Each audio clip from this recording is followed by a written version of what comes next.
What is up, everybody? It's your favorite crypto enthusiast, your favorite sexy marker that's extremely modest, extremely handsome, that you know and love.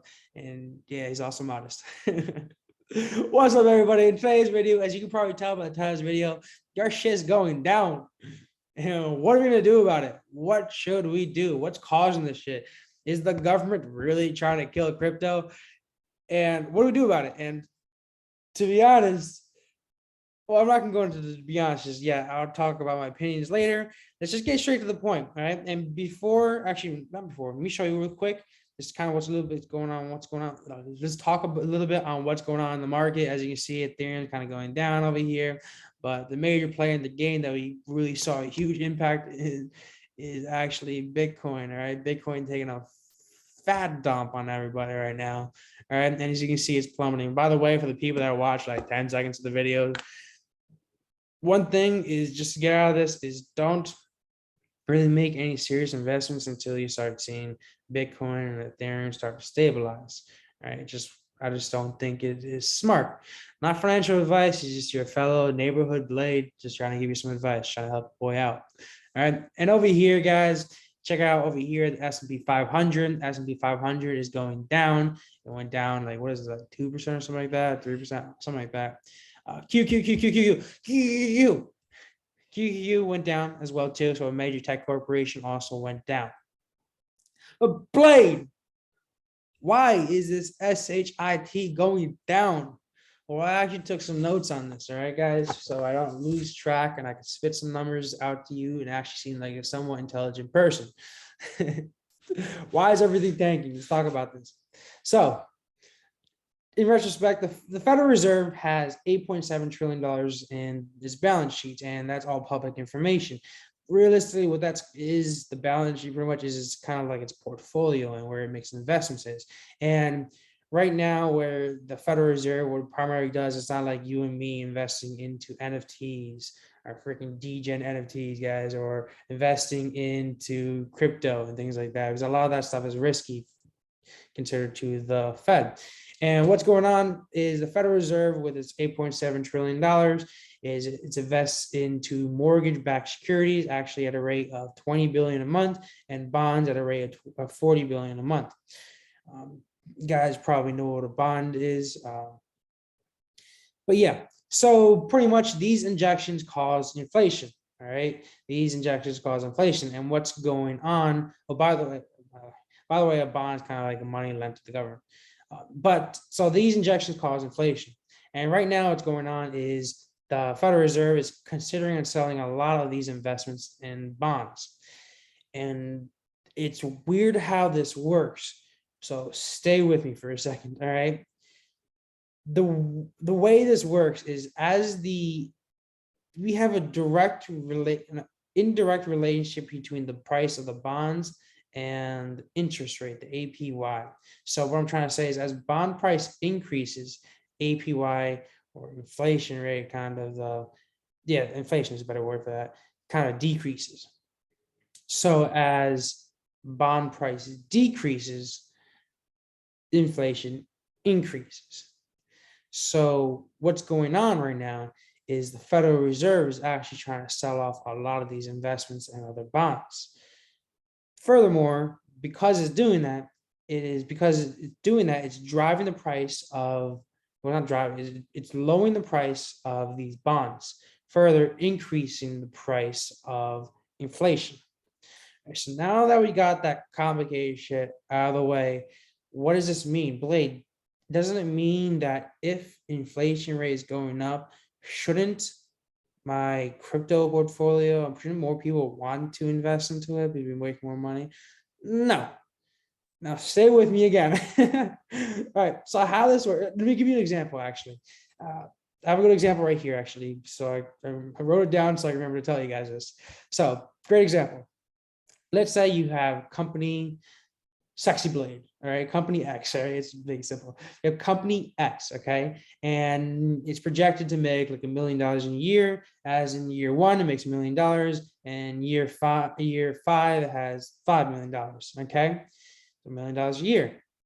But the thing is, because of inflation rate increasing, at like, let's say 6% or something like that. And if you utilize, I don't know what the formula exactly is, but if you run the DCF formula, which is just tells you which just gives you the numbers based upon inflation rate, pretty much math aside, you're actually coming out in year 5 with around 4.2 million because of inflation rate. So you would actually be losing money, okay, because inflation is increasing. Now that that kind of makes sense, or I did my best to kind of explain that without trying to really break down a crazy amount of numbers, pretty much what's going on is if people were to invest, they would be overpaying for stocks. And so a lot of people, what they're doing is they're aiming for safer investments. All right. And so what that comes around to are like higher yielding bonds and dividend stocks, things like that. And as you can probably think, a lot of these hedge fund managers, all these brokers, whatever, they don't really see crypto as a safe investment. And what we have seen, just based upon statistics alone, is that when the price of a dollar, just straight up, when we just based upon statistics, when the price of the dollar increases, the typically what we see is Bitcoin decreasing, mainly because of the information I gave you before. So what am I going, now that you kind of understand, or I did my best in trying to explain how this entire system kind of works. Is the government really killing crypto? Now, I'm not trying to turn into one of these guys that thinks the government's completely against us or anything like that. We all have our own opinions. But pretty much the thing you need to know is that Bitcoin is going down, and there's a couple of things that you can do to handle the situation. First couple of things is you can make better investments into things that are actually going up right now, obviously. But realistically, I mean, for the people that are into those small cap coins, for the people that are just buying any sort of crypto, my best advice right now is to kind of just wait and hold off. I don't really see Bitcoin plummeting. I do see the government as trying to,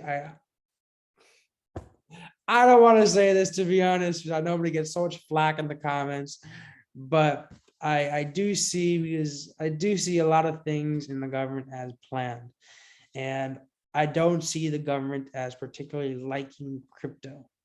So is this an on purpose thing? Is this something that they would do on purpose? I don't know. I don't want to make any accusations, but what we do know is that the price of Bitcoin is going down. That's what we do know. That's a fact. So point of this video is, what I'm trying to say is to really be careful on what you are investing in right now.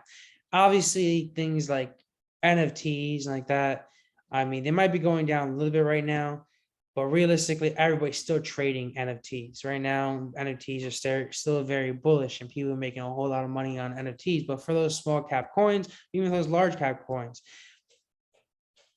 don't make any, and I'm about to tell you what my biggest plays are right now in a few moments, but what I'm trying to say is don't make any plays before we start seeing Bitcoin and Ethereum, things like that, start to stabilize, and we can start seeing it maybe start to peak up a little bit more.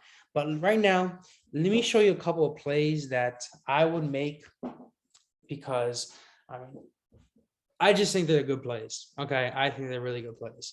So let me share my screen again, and let's talk about some crypto. All right, let's talk about some of the coins I think are, well, we'll do this by like safest and like riskiest. Okay, so for me, my safest are these larger market cap coins, as in like the Bitcoin, Ethereum, those things.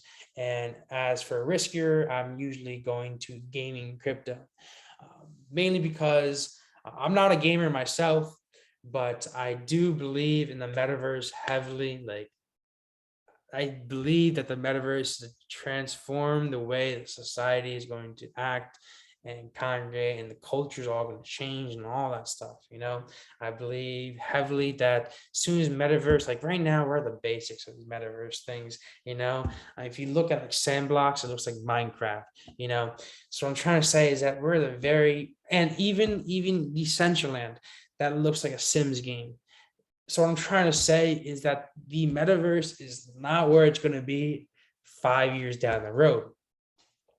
That being said, when it does hit that point where you can't tell the difference between the real world and the metaverse, like when I'm talking about when you got like skin suits on, all right, some sort of suit that emits like electrical charges into your nerves so that you can actually feel like you're in a Call of Duty game. You feel like you got hit right here, right? So you actually react accordingly like that. Like it's an actual, like you're in thing, it feels like it. What I'm trying to say is that in the future, in the metaverse, I believe that there's like a separation. There's gonna be people that are 100% living their life in the metaverse, whereas there are gonna be other people that are like the rebels, the people that are like F the metaverse, and they're gonna be just normal people, I guess. Maybe a hybrid type. Maybe they sometimes go in the metaverse, they sometimes don't, and they just completely against it, like my grandma, something like that, or my grandpa, something like that.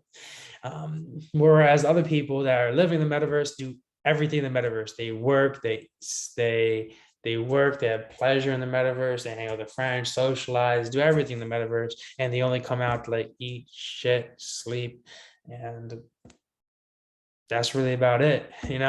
And what I see is that in the future, when it does become like that, is you're going to see a lot of people no longer really buying houses, honestly. Well, not a lot of people. The people that are completely 100% metaverse, this is what I see, is that people are not going to 100% like buy houses. They're going to buy maybe like apartment buildings, maybe literally the size of this. Okay. Just so you got the kitchen over here, bathroom over there, and maybe like a bed right over there, is what I'm trying to say. Not a full-time American dream house with a picket fence anymore. That's what I'm trying to say. But enough of me ranting. I always rant, guys. You know that. You guys know you love my rants. All right, come on. You guys know that's why you guys here. But let's get back into some of the investments that we're talking about. So for starters, let's talk about some of the safer investments that I would make and some of the investments that I've been in. So I'm not really the type of guy to go into Bitcoin or Ethereum. Maybe Ethereum sometimes. My safest investments, definitely not Cardano. Cardano doesn't really do much. He's kind of like that kid at a party that's just in the corner, just nervous to talk to anybody. No offense if you're like that. But I'm trying to say Cardano. I mean, I don't see Cardano really doing anything. What I do see doing things are Avalanche. I do see Avalanche. I do see especially Polygon. My biggest bag would be in Polygon, because if you look at it right now, where's market cap? So we compare something like Avalanche right here, where the market cap is high over there, and we compare that to something like Polygon. Okay. And if you compare the market cap of Avalanche to something like Polygon. All right. Polygon were to double, all right, its market cap, it would get to Avalanche. And then if you look at the price of Polygon, $2, whereas Avalanche is like $84.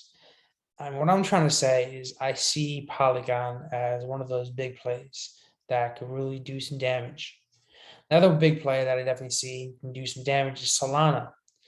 Mainly because of NFTs and NFT bull run that we're currently in. NFTs are going to be here and going to be here forever, for whether you like it or not, to be honest. But the thing is, whether or not we use Ethereum as the primary source to trade NFTs, I don't really think so, unless they fix the problems where you have some crazy, huge Ethereum gas fee. Because let's say, guys, come on, if you are buying like a freaking $200 NFT, do you really want to pay another $100 in gas fees? Another example, let's say you're playing a video game or a game in the metaverse, and you want to buy this sword, this upgraded sword, where it just costs, let's say it's a cheap sword. Let's say it's a sword that costs like $10 or something like that. Do you really want to spend $5 in gas fees, even if it's like a dollar sword? Do you really expect somebody to buy this dollar sword and also pay even close to like a 25-cent gas fee or 50-cent gas fee? Not really too much. I don't really like that. So that's also one other thing with Solana too, is that there are gas fees, but Ethereum has some crazy gas fees. And what I like about something for, like, for example, Moonriver. Now, and I don't know if you guys need to watch, I don't know who's what viewers are, but Alex Becker preaches about Moonriver a whole lot. And I also preach about Moonriver because their technology is crazy advanced, and they're aiming to do some things that are going to revolutionize the market. Obviously, right now, when I first started talking about Moonriver, it was at the same price as right now. All right. So, like I said, I'm still into Moonriver. I still love Moonriver. I still believe in Moonriver. But guys, I'm not gonna, if Moonriver freaking drops to 50, or drops something crazy, I'm not gonna keep on repping it. I'm not gonna be like, yo, Moonriver's the best thing, it's the bomb, What I'm trying to say is that Moonriver does have the ability, the technical abilities to out to be maybe even Ethereum, because Moonriver does solve all those problems, or already has solved all those problems that Ethereum is racing to solve. Like, there's a tremendous amount of gas fees. Solana, definitely love Solana. Because the NFTs, Avalanche, definitely love that. Polygon, we talked about that. So those are my bigger market cap coins that I actually like. I actually bought Chainlink maybe a month ago, and I was going nuts. So I like that. That's what I like to see. But let's talk about some of those other coins that you see, you say yourselves making the most amount of money. So what I'm talking here, I'm talking about those gaming cryptos. Talking about are those gaming cryptos. These are like my favorite, guys. I love my gaming cryptos because you can always see I mean, it's the riskiest. 100% is probably going to be the riskiest, but you're always able to see the highest amount of returns there necessarily. I mean, I made a couple of bags on gaming cryptos um, mainly because I got in there early, and mainly because I also follow a lot of these gaming cryptos, and then always keep on turning notifications on. A couple of things that I like are obviously Sandbox doesn't go back up. I'm not too into Axie Infinity too much, but Sandbox, I love Sandbox mainly because the way they market themselves. Decentraland, I mean, I like it because they have this, mainly because they have this amazing like online casino on there. I think it's the coolest shit. But I personally, and these are the three that really redefine the metaverse, that really just started the metaverse. What I'm trying to say is that because they started the metaverse, do I see them as a long-term, forever big ballers players in the metaverse? No, I do not. All right, because if you look at Decentraland, how it looks, like I said, it looks like a Sims game. All right, trying to say is I don't see those games as always being the top big ballers there. A couple other ones that I would always 100% pay attention to is Illuvium. Graphics on there are just beautiful. Marketing plays on point. Illuvium is just a sexy game to play. It looks like it could be the next Pokemon, and we all know how freaking amazing Pokemon did. I mean, I don't really play Pokemon to be honest, but Pokemon, everybody plays Pokemon. Everybody knows what Pokemon is. I'm trying to say, UFO gaming is definitely one I would keep my eyes on. Other one that I would, D race. Oh yeah, 100%. D race. Always keep your eye on D race. Right now, obviously, it's down right now, but D race really revolutionized the way we do gambling online. And I'm not talking about like Roobet or anything like that. Talking about actual crypto gambling. D-Race really, I consider them as the OGs in crypto gambling. As you guys probably know already, they have this amazing game where you race the horses, and it's literally just like a actual gambling horse race, but on the metaverse, and you can trade NFTs. I just love D-Race. I love how it was built out. I love how it's set up. I love everything about D-Race. Couple other ones that I want to talk about. If I see it over here, let me pause this up and get it real quick. My last one that I would also recommend definitely taking a look at, definitely taking a gander, is actually Vulcan Forge. Mainly, but the thing is, so what happened over here? I know you probably thinking Blade, it took a hit too. Well, first of all, a lot of these games took a hit because of Bitcoin going down. But what mainly happened over here is Vulcan Forge also had this massive hack that they lost a lot of money on, and a lot of people started selling things like panic selling pretty much. Vulcan Forge, honestly, I mean, the developers are genius. A lot of major influencers rep them, which is always a great thing to have behind them. Marketing is great, and I do see this actually picking back up and being a serious play in the crypto gaming world. But yeah, guys, those are my biggest plays that I see really doing some damage, guys. I do have a couple of other games that I am talking about that I'm also in that I haven't talked about in this video, that I talk about in other videos. For other things like that, I always recommend checking out the description below because I do have a little. What we do have set up is something called Only Crypto Fans, and that is a membership that you can join. Price ranges from, depending on what package you get, from $12 to like $97 a month, where we actually inform you guys on our latest moves that we are making.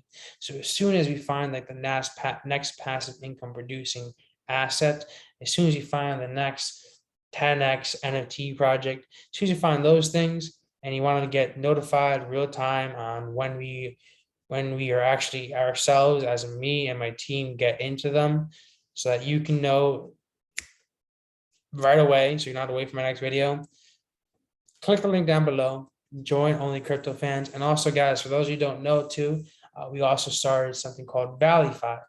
ValleyFi is the new DeFi, a new way to do DeFi.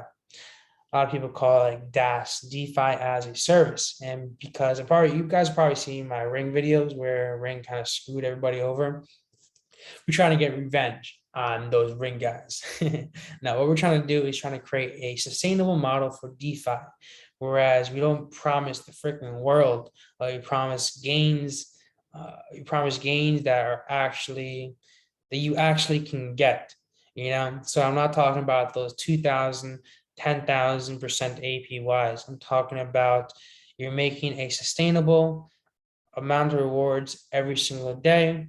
It's nothing too crazy and enough to just be comfortable with, enough to not have that much risk involved. Obviously there's always risk in everything that you do, but what we're trying to do is create a transparent ecosystem where we don't promise the world. It can be completely 100% community driven, where you guys vote on the investments that we make. For example, like one of them is like Strong will probably be one of the first ones that I think we've all been voting for, things like that. And we promise rewards on there where it's, like I said, nothing crazy, but sustainable rewards where we actually start low so that we aim to increase. Whereas a lot of these other DeFi projects, their main attraction is 10,000 APY, and they realize that that's not sustainable, and they start decreasing the amount of rewards. Whereas we're trying to start low, and as you get the price sustainable, then we start increasing the rewards.